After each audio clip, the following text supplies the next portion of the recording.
مدنی channel کا بہت ہی زبردست سلسلہ کلینک، تو یہ بہت ہی معلوماتی ہوتا ہے. اس میں ڈاکٹر صاحب بتا رہے تھے کہ چھوٹا سا بچہ، بالکل دودھ پیتا بچہ، اس کے سامنے بھی اس کی ماں غیبتیں اور کرے گی نا تو یہ اس کا اثر قبول کرے گا، غیبت ہوگا، غیبت کا اس کا ذہن بنے گا، حالانکہ بالکل غیر محسوس طریقے پر، اس کو کچھ بھی سود نہیں ہوتی.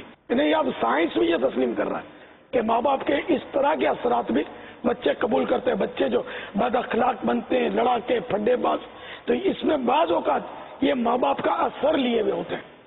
لیکن ہر صورت میں اثر لیے ہوئے ہوتے ہیں یہ نہیں کہیں گے ہم یہ نہیں کہیں گے کہ ماں باپ کا اثر لیے ہوئے ہیں، کیونکہ یہ پھر ماں باپ کے لیے دل آزاری کی صورت بنے گی، غیبت کی صورت بنے گی، تہمت کی صورت بنے گی. مگر یہ کہ ہم کو احتیاطیں کرنی ہے، گناہوں سے بچنا ہے، بچوں کی بھی غلط تربیت نہ ہو، ہم بھی گناہوں سے بچیں. صرف ان کی تربیت ہی کیوں، اللہ کی ناراضی سے بھی ڈرنا ہے. جب بچہ ابھی ماں کے پیٹ میں ہوتا ہے اس وقت سے ہی اس کی یہ سمجھ لیجیے کہ نفسیات کا اثر شروع ہو جاتا ہے. جو ماں کر رہی ہوتی ہے وہ آٹومیٹکلی بچے کے اوپر کنورٹ ہوتا جا رہا ہوتا ہے کہ اگر ماں صوم و صلات کی پابند ہوگی، ماں اچھی باتیں کرے گی، نماز پڑھے گی، روزہ رکھے گی، تو آٹومیٹکلی وہ بچہ جب دنیا میں آتا ہے تو وہ اس کی طرف خود بخود راغب ہونا شروع ہو جاتا ہے. لیکن اگر ماں کا بیہیویئر ایسا ہوگا جیسے غیبت کرنا ہے، چغلی کرنا ہے، ایسی کوئی باتیں کرنا ہوتی ہے تو آٹومیٹکلی اس بچے کا اٹریکشن اس کی طرف ہو جاتا ہے. ڈاکٹر صاحب یہ باتیں تو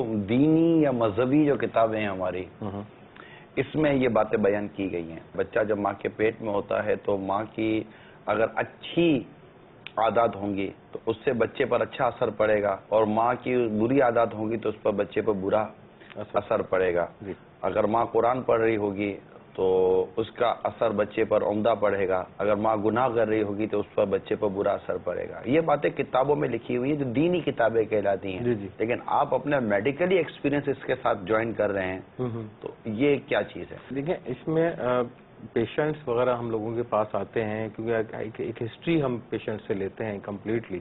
جب ہم وہ ہسٹری لیتے ہیں نا، ہسٹری کی ایک ویلیو ہوتی ہے ہمارے پاس کہ وہ ہسٹری ہمارے لیے جو ایک تشخیص کرتے ہیں بیماری کا، وہ ایک بہت بڑا ذریعہ ہوتی ہے. ہمارے سینئرز جو ہوتے ہیں ہم کو یہ سکھاتے ہیں شروع میں کہ جب آپ نے اگر اچھی ہسٹری لے لی پیشنٹ سے تو آپ اس کی بیماری کی ماضی کی ساری معلومات، اس کے رہنا سہنا، بچے، خاندان، والدین، یہ ساری ڈیٹیلز لینے کے بعد پھر اس کے ایک تشخیص کا عمل چلتا ہے. اگر فرض کریں کوئی بچہ ڈاکٹر کے پاس آتا ہے، سائیکیٹرسٹ کے پاس آتا ہے، وہ فرماتے ہیں ماہر نفسیات کے پاس آتا ہے، اگر وہ کہتے ہیں کہ بچہ جو ہے 5 سال کا، 8 سال کا یا 10 سال کا بچہ ہے، اس میں یہ چیزیں پرابلم آتی ہیں، تو وہ سائیکیٹرسٹ یقیناً ان کی فیملی ہسٹری کی اوپر جاتا ہوگا، ان کی ساری چیزوں پہ جاتا ہوگا. پرسنل ہسٹری جس کو ہم کہتے ہیں، ذاتی ہسٹری جو ہوتی ہے وہ بھی ہم پوچھتے ہیں. پیدائش سے پہلے ایک پری نیٹل کیئر کا پروسیس ہوتا ہے، وہ کلینکلی اس لیے امپورٹنٹ ہوتا ہے کہ یہ پری نیٹل کیئر کے اوپر بچوں کو رکھ دیا جاتا ہے،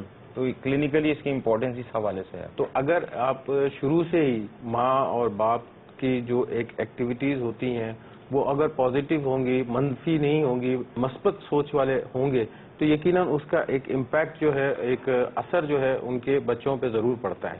میڈیکلی کوئی تجربہ سے یہ بات پروف کی جا سکتی ہے؟ بالکل ہوتا ہے. ایک دو ایگزامپل، جیسے کہ ماں اس طرح کی مصروفیات میں تھی تو بچے پر یہ اثر پڑا، یا گھر ایسی مصروفیات میں تھا تو بچے پر یہ اثر پڑا. کوئی سے میڈیکل ایگزامپل؟ کلینیکل اس کے ایسے ہیں جیسے ڈیورنگ پریگنینسی، جب ماں پریگننٹ ہے اگر کسی نشہ آور چیز کا وہ استعمال کر رہی ہے، وہ بچہ جب پیدا ہوتا ہے تو اس بچے کے اندر وہ ڈپریشن ملتی ہے. وہ ریزن یہ کہ جو دوائیاں، جو ہیبٹ اس کے اندر تھی بچے کے اندر بھی جا رہی ہے. وہ تو غذا اس کو ماں کے خون کے ذریعے جو غذائیں بن رہی ہیں، طاقت وہ بچے کو جا رہی ہے نا. صحیح، بچہ اسی سے غذا لے رہا ہے. اب اس کے اندر اگر کوئی ایسی نشہ آور یا صحت کو نقصان دینے والی اجزاء اگر وہ ماں استعمال کرتی ہے تو بلڈ کے ذریعے جو غذا بن رہی ہے وہ غذا بچوں کے غذا کا حصہ بنتی ہے. جیسے ابھی ہسٹری لیتے ہیں نا، معلومات لیتے ہیں، اگر وہ لوگ جو نشے کے عادی ہوتے ہیں اگر ان کی ڈیٹیل ہسٹری لی جائے تو ان کے والد یا والدہ میں سے کوئی ایک نشے کا عادی اکثر ملتا ہے. کیونکہ ہوتا ہے کہ جب پیدائش کے دوران ہی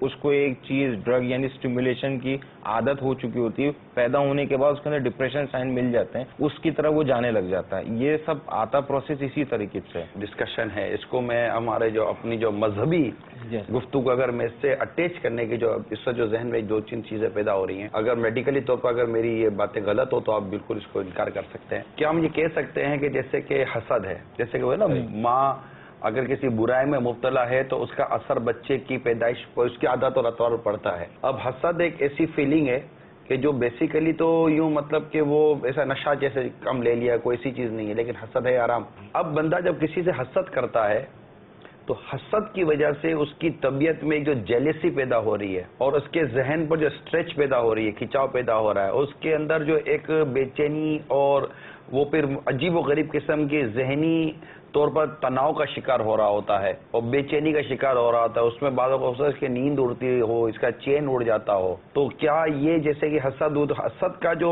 انسان کے جسم پر یا باڈی پر یا اس کی صحت پر بھی جو ایک نیگیٹو امپیکٹ پڑتا ہے, تو ہم کہہ سکتے ہیں کہ یہی وہ نیگیٹو امپیکٹ ہے یا وہ نیگیٹو اثر ہے جو بچے کی اس پر بھی پڑ سکتا ہے, اور یہ وہ چیزیں ہوتی ہیں جو برائی ہے تو وہ بچے کے اندر بھی وہ چیزیں سرایت کر سکتی ہوں گی. یہ ایک پہلو لیا جا سکتا ہے. بالکل اس کو آپ لے سکتے ہیں. دیکھیں نا, اب بچہ جب دنیا میں آ جاتا ہے تو ایک اسٹیج کے اوپر آ کے اس میں کچھ سوچنے سمجھنے کی صلاحیت آ جاتی ہے. تو اگر وہ گھر میں والد کو یا والدہ کو اس قسم کی باتیں کرتے ہوئے دیکھے گا, سنے گا, تو وہ آٹومیٹکلی اس کو اڈاپٹ کرنے کی کوشش کرتا ہے. تو اگر گھر میں والد اگر اپنی گھر والوں کو مار رہے ہوتے ہیں نا, اگر یہ بچہ بچپن سے اگر یہ دیکھ رہا ہوتا ہے, ان بلٹ ہو جاتا ہے اس کے اندر کہ یہ بھی بڑا ہو کے مارنے لگ جاتا ہے.